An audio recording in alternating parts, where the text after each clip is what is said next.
All of the systems that we work with here at KS Analytical Systems require some type of water cooling, whether that's a wavelength dispersive X-ray fluorescence spectrometer with an internal deionized water circuit, or an X-ray diffractometer. Some of these even have internal recirculating circuits as well. Most of the time, though, it's going to be running with an external water chiller. In all of these cases, the generators are designed to monitor that flow rate very closely and to give an alarm and or shut down the machine. Will definitely shut down the machine should that water flow become inadequate for a certain amount of time. Just a few seconds is all it takes to do damage to the X-ray tube, so these circuits do tend to be fairly sensitive. To give you an example, this is our Siemens D5000 XRD, our primary X-ray machine, and we have the water chiller shut off right now. So we get an alarm buzzer telling us the water flow is inadequate.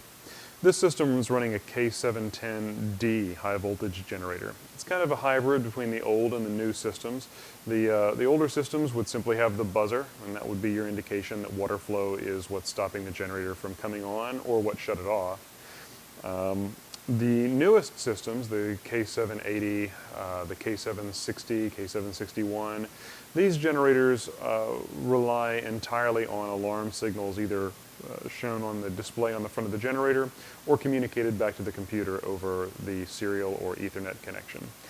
But the water flow sensor alarm is a relatively common problem to have with any diffraction system, mainly because all of the heat that we're generating inside of the X-ray tube is being dissipated in a very small area. It's on a diffractometer like this, usually 12 millimeters long and 0.4 millimeters wide.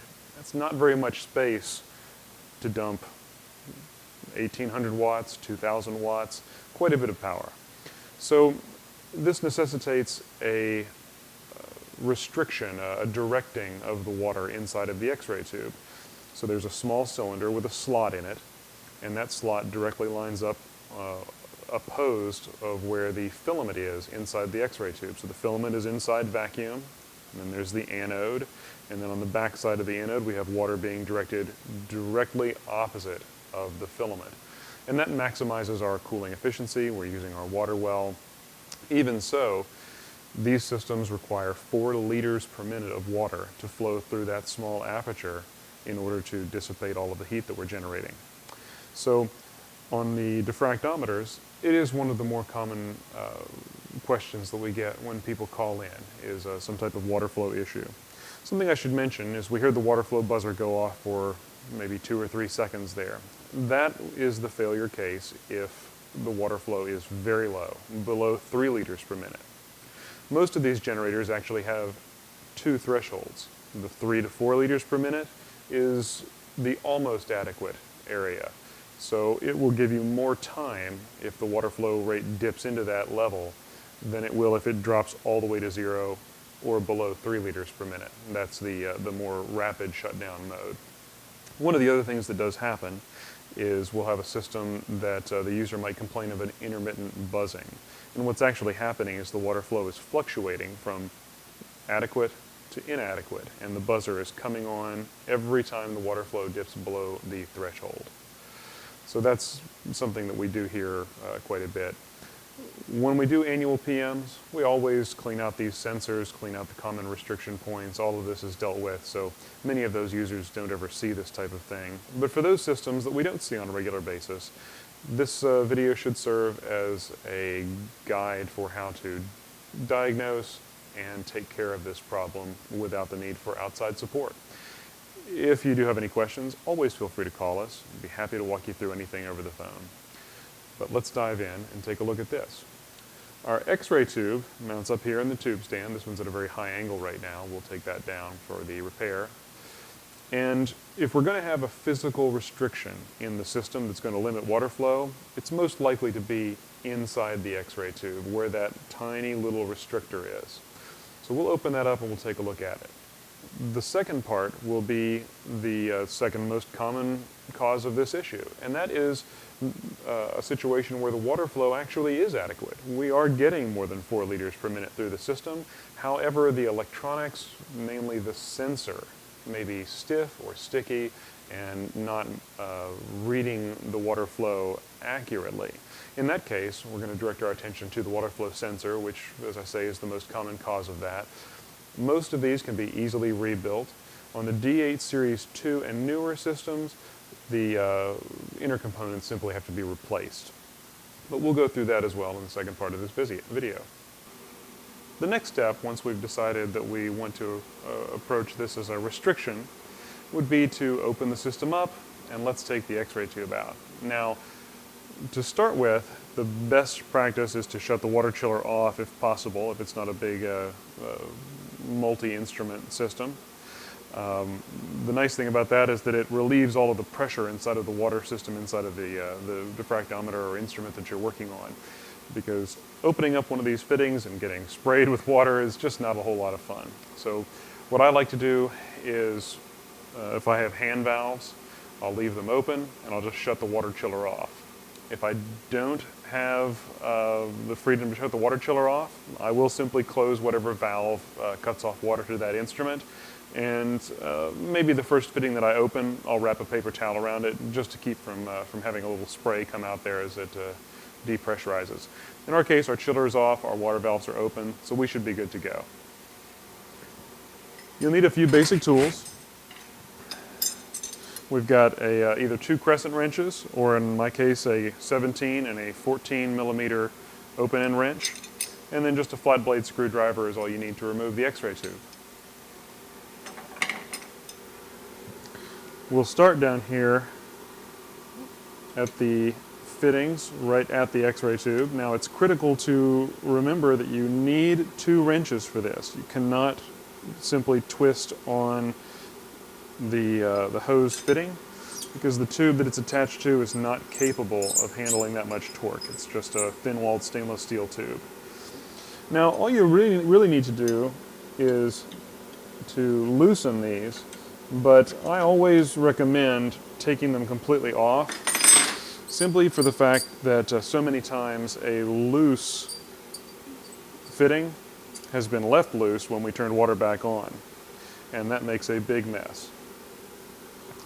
So now we have our water fittings loose. These are compression fittings. They don't need to be extremely tight. Now we can go up to the top and we can take out our 2 large, usually flat blade screws.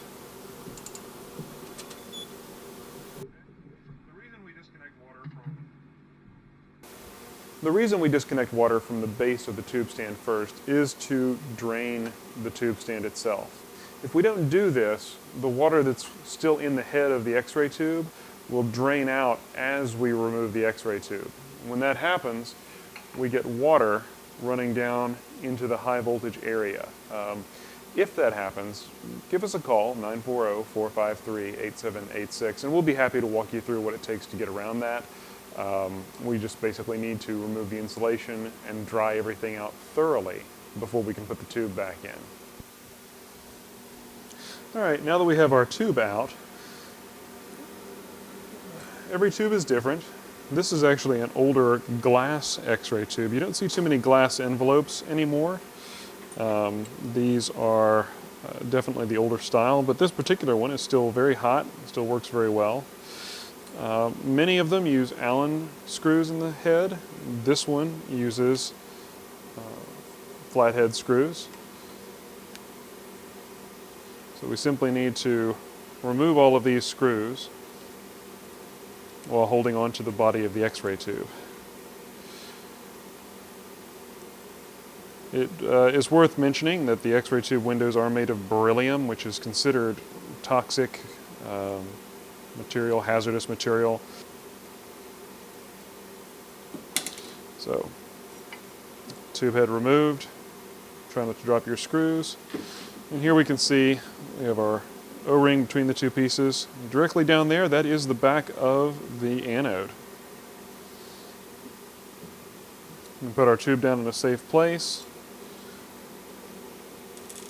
And here we can see that slot we were talking about. This is what we might call the shower head or the aperture. If this is difficult to remove, you can use, I like to use 2 screwdrivers, one on either side, to kind of force it off. All right, well that one was really on there, so it took me a minute to get that sorted out. But you can see now, these are the pieces that go together to make that aperture, and there is a little pin, usually on one side, and that works with our aperture as a key to make sure that it's oriented correctly. Now you can see down in the back here, this one has an integrated strainer. Not all of them do. All tubes, all X-ray XRD tubes are going to have a strainer, but it won't necessarily be integrated into this head as one piece. Most of them are actually a separate piece, which allows you to take it out and clean it. The whole purpose of this strainer is simply to take more particulate matter out of the water that would otherwise clog this, the shower head itself. So just a few pieces of corrosion or particulate would clog up a significant portion of this aperture. It would take quite a bit to clog up that entire strainer, as evidenced by the fact that we've got quite a bit of material down in this X-ray tube. See, all of this was inside of the tube, pushed up against that strainer while the tube was in operation. We'll take a minute, we'll run this under some water, clean it out a little bit, but keep in mind that there's the center passage, goes to one side, that's connected inside the head of the tube, and then this outer hole is the return, it goes to this side. This is why polarity is critical when we're talking about an XRD tube. If we put water in reverse, it wouldn't be directing that cool water the same way as it is when we put it in there correctly. So we do not ever want to reverse the polarity of the water on our X-ray tube in a diffractometer. Okay, and we're back from the sink. We've washed it a bit, scrubbed it a bit. This one really wasn't in that bad a shape. So we're going to reassemble. If your tube had an O-ring that came out or stuck to the main tube body, make sure that goes back in because it's in there for a reason. We can take our aperture, we can line it up with the pin, slide it back in place. It's just that easy. Then our X-ray tube, when we connect back to our X-ray tube, all of the newer tubes are pinned so they can only go back together one way. These older tubes are a little bit different in that they are marked.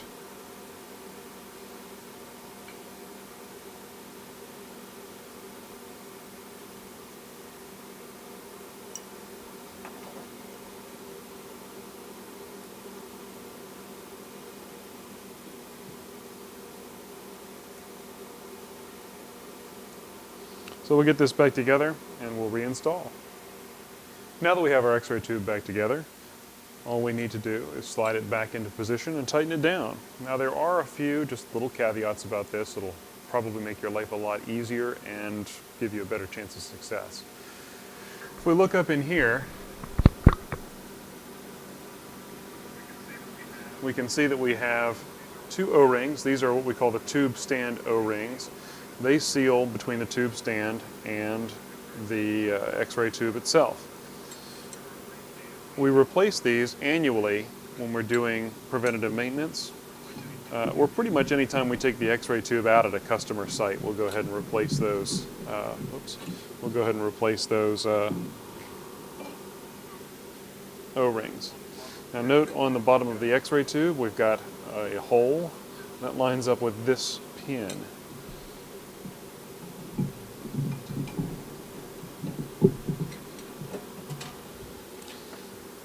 So when we tighten these down, we want to make sure we alternate so we get a nice even force between them. I usually go ahead and snug up the one closer to the shutter first because the tube tends to want to tilt a little bit and leave that one loose. These don't need to be incredibly tight, but they should be very snug. So certainly don't need anything more than just a hand screwdriver. Now, back down to our water fittings. So we left them completely off, so we certainly couldn't make a mistake and think that they were tight when they weren't. So I'll get these on here hand tight. Notice that there is no tape, no Teflon tape or thread sealer of any kind. You should never ever need or use that because the threads themselves don't seal the water on these fittings. These are compression fittings. They are sealed on metal to metal. If that metal to metal seal is not working properly, that's the problem. Tape might mask it a little bit, but it is not a permanent solution. And that's all it takes to remove our X-ray tube, clean out the aperture inside of it, and reinstall it. Now, I always recommend that once you've done this, you turn on water and watch it carefully. Watch for any leaks. It's not uncommon to have a leak start after you've removed and replaced an X-ray tube. It happens to the best of us. So next, what we're going to do is move on to the Waterflow sensor, which is the second half of this. Quite frankly, in the field, we'll often simply just do both of these procedures if we have a water flow issue. It's easy to do one while the water system is already off, and we'll just take that chance to clean out both. Okay, and here we are behind the generator. You can see through the wires here. This device right here with the silver foil insulation is our water flow sensor. This is the exact same sensor that was used on the SRS 200, SRS 300, SRS 3000, and then the diffractometer models that went along with those, the D500s, the D5000s, the D5005, the D8 Series 1. They all used the exact same water flow sensor. Now there are a couple things that I'd like to point out about this particular one. One is that it's sticking out further from the rear of the generator than normal from the factory. This is a modification that should be done to every single one of these. If it's not reversed, it needs to be reversed. The reason is, at full power, there are devices inside, just inside the housing, which could generate enough RF interference to fool the sensor into thinking that there was water flow when there actually was not adequate water flow. So that's the whole reason for the wire extensions and the reason this is reversed. The signal from the water flow sensor is an AC signal, so there is no polarity. It doesn't matter if you get those back on in the same way.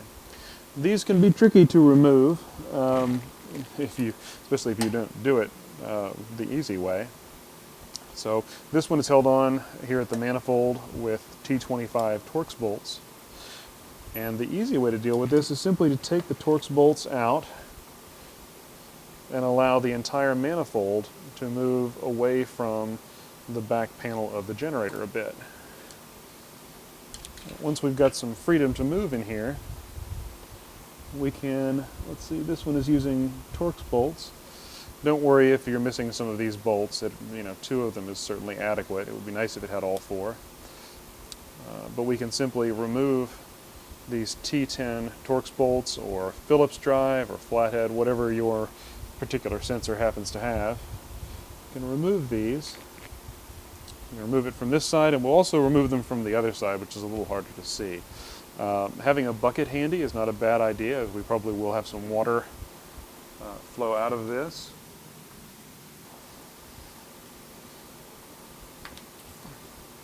Not a whole lot as long as our hand valves are off. All right, and then we'll work on the other side.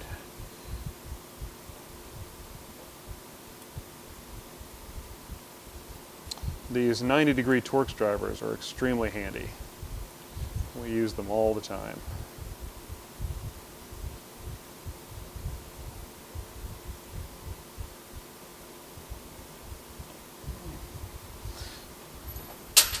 The bolts you'll be removing here are very small, so be sure not to lose them. They have a habit of falling and hitting something and then bouncing off into the floor of your lab somewhere that you'll never find them. All right, so we want to avoid twisting when we take those off. This is our water flow sensor. We'll go to the bench and we'll disassemble that. But note our O-rings here that go around each end cap of the sensor. We want to be careful not to cut those when we put the sensor back together, and it's not a bad idea just to replace them if you're doing this job. Give us a call if you need those. We'll be happy to provide them for you. Okay, so now we have our water flow sensor removed from the system. You can see it's a relatively simple device. We've got a brass block with a cylindrical hole machined all the way through it. Inside of there is where our water flow impeller wheel sits, and that's what we're going to be working on for the most part.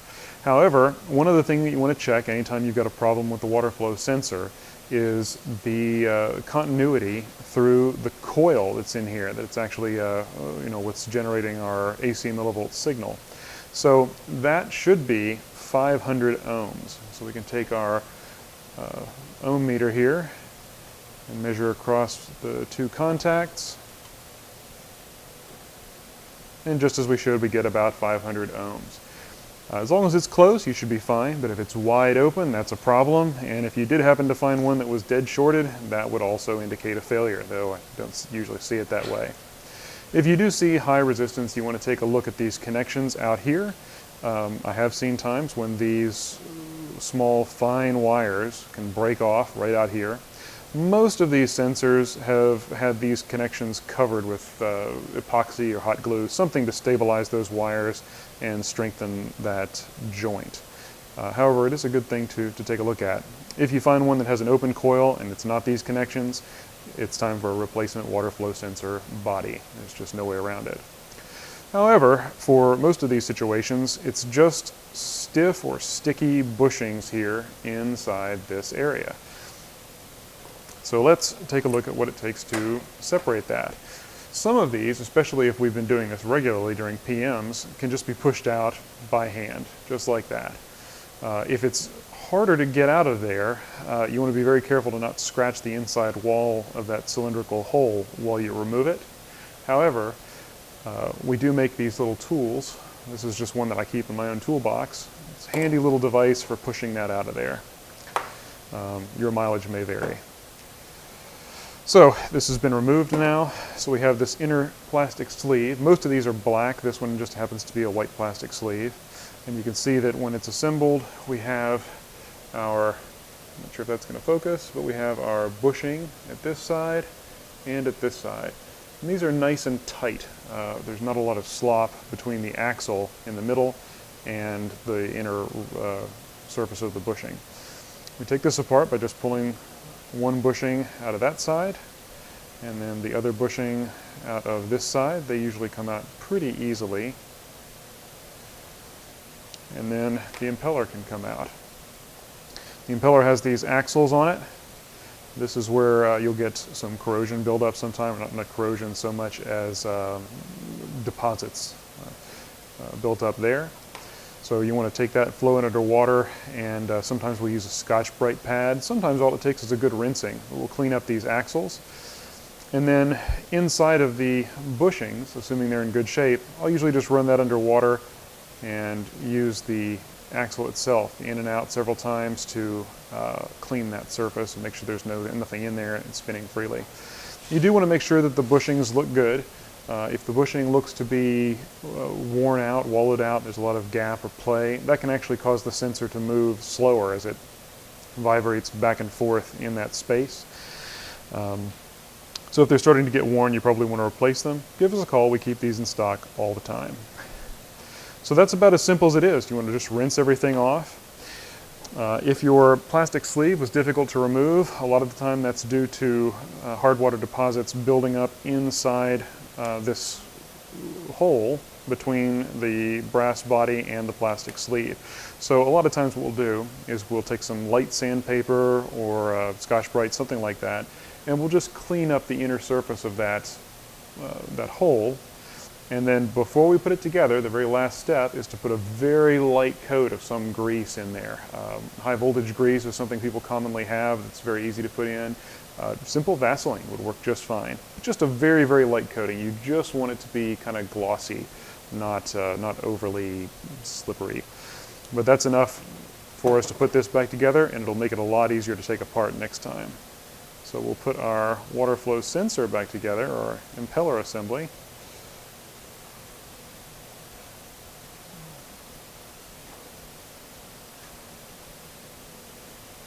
There's one bushing.